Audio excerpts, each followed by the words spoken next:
Guys, so on the boss, and you and friends say, they feel the vibe, yes. So on the boy. Oh, yes. Nice one. A brother said, Redrum, you could dija, you could see a way idea, you could talk idea. There be a cast which was said, Bedrum so, one name to me, wow, Emma. One a bit me a wow, I'm on your count, bit me a yedia mouth, any a jitum, it's as a Food and Drugs Authority in for us, as I say. One row, Unyane, Essefata, Sebabon the row, and will bedroom Jumedisu. It's a jitum sana, Yamaji Diana Hosepe, and so about now sweat me, Akopebi, ato. Once again, the Akwasi is here. Yet, it's a Pemsan Company Limited. I'm not going to say, Obaya. You customer for and you cannot as well. Adom Boko. Yeah, the Yankopo as a Pemsan Company Limited. Patrai. Yes. You didn't rub a dress. A day. A be a name sa guy. Adom said the Mala Miss Abeka home. And the account be a so a garlic and precursor mesh tire cabum de abedrasso. And Jenna, Debbie Avetana, Monsieur, a de noni boy, a demonia, Dumania Bedrasso, will be a bit Macaco to be. Now, Fede, I can't bring the Pedriano. Okay. It's an answer, and Ruben would just soon the Yama I have for any for Agina Basso. Now be how more Pebiato. But I say, every time I share my watching, and you create in so a book a crabby to form come pa. Pensan Company Limited, Major Catcher will say, Dr. James Samoa, or dear come be ba, a boy, and Yabedru. Says here, Mala Miss Abedu Jasso, ye blood tonic Abedu Jasso. After so Agaeen precursor garlic mixture. Now said, draw away in a dimpo, and I will could be a firm Herbal Society of Ghana.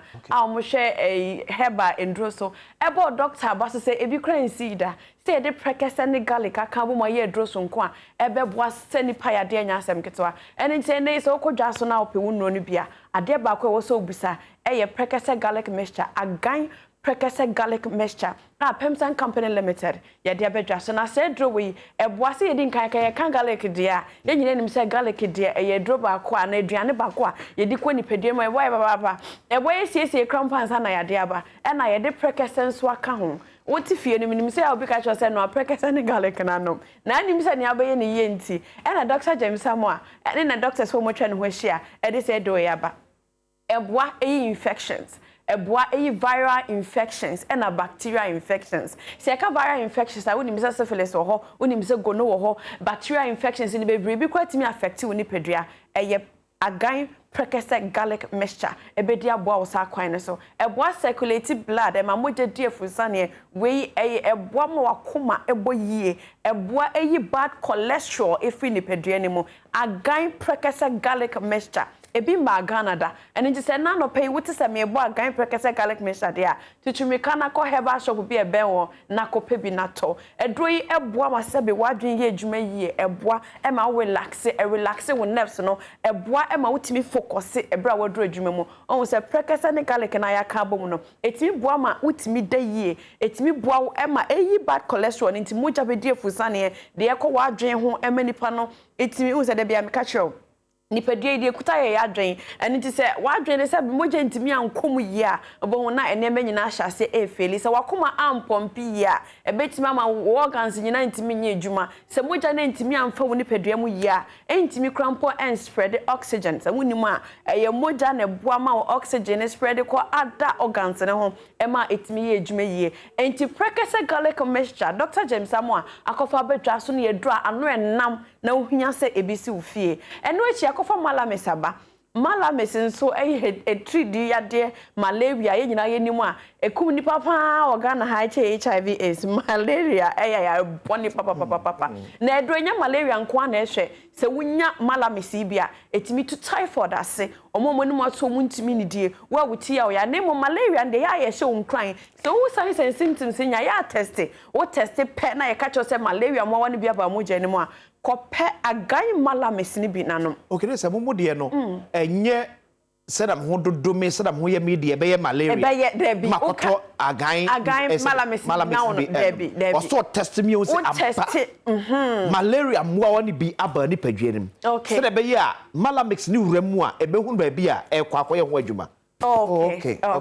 Okay, yes. Patchawine, and when say who here passes or what I mean, Casamria, wo be test say catch rew ana wanka say wo hunu say me amenya malaria no wo de power pharmacy bi e ben wo bi akono mu ntwu moja kakra na ye nhwe ne eye wo ne say malaria ana eye typhoid a edura wo hia eye Agaeen malamis eno na obenom eno echi akofa blood tonic aba ene blood tonic bebre na na wodwa so de different no ho ade aba ene ye nyina yenim aye ton wa ha na emom no nye nyina na ye manipadua no sa Agaeen malamis eye heba ye di nuane nro ahodro ene nuaba mu ensu aye twetwe ahodro ene de aye sa mogedre ene nti eye papa eboa papa wa wo sɔre ya wani tita briwo ya bia na moja na swate wo sɔre na se wuti ya wo ya bia na moja na swate kɔpɛ Agaeen Herbal tonic eye herbal tonic na hye ne nso se ya twetwe aduane mu nsuo Agaeen Herbal tonic kɔpɛ bi na nom ebeboa na ya ba ne almighty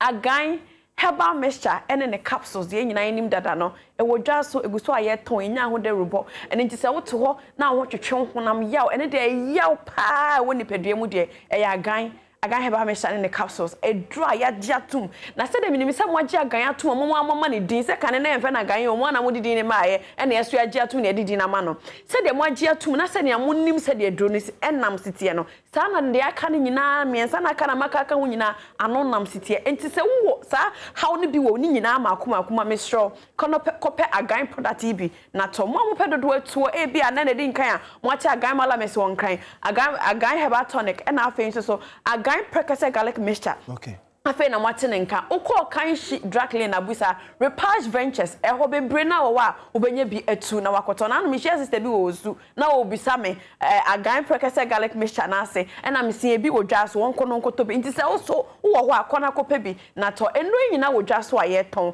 kona kope bi na to na me ni se ne wo de adanse e ba de di nkan no wo de adanse e ba de aka ne nyina ye number na wo screen no so fa na frey 0244 718557 0244718557 and 0241 604702 0241 604702 0500 888890 Agaeen product Pemtan Company Limited e wodwa so kona copy with malamis prekese garlic mixture blood tonic and Agaeen Herbal mixture and in the capsules eto say na akosina eti we ba to phrase 0500 888890 0500 888890 wa opedodo atu wa bie pharmacy wa bie chemist na ope bi aton e wo ho no mu afre number we na pa kwa mfo dodom netu amanfo to pa tuto egugu eye o pharmacy na se o shopper o moka da biada kone kotobi na yefansa kofo yade afesi ba bia o se benya bia tore so ebi ma okay se ukọ pharmacy shop se ne brakwe se din ka keka ni nyina na emom no dodo a pay to de repage ventures o kan shi drakling e ho na benya doso pone to dodo na o pay to akoton no e ho na benya bia to na mo nche ne so se ne me se ne mo agi Agaeen Herbal mixture ne capsules atum no dia ka no se wo sohwe a obi nka nche se kona kotobio ene nti mo kona mo kope bi nto e de ahome ka bebre npedua na but ya beda ase misme da ase bebre ya benka ho nyamenka ho eti Pemcan Company Limited eti omo enka so ada aduro de oto na oto papa mpreko aduro de oto a no ato ne betimi aboawo amre timi awi opeyo preko eye Pemcan Company Limited fo enupare bi era mekanfo ede amam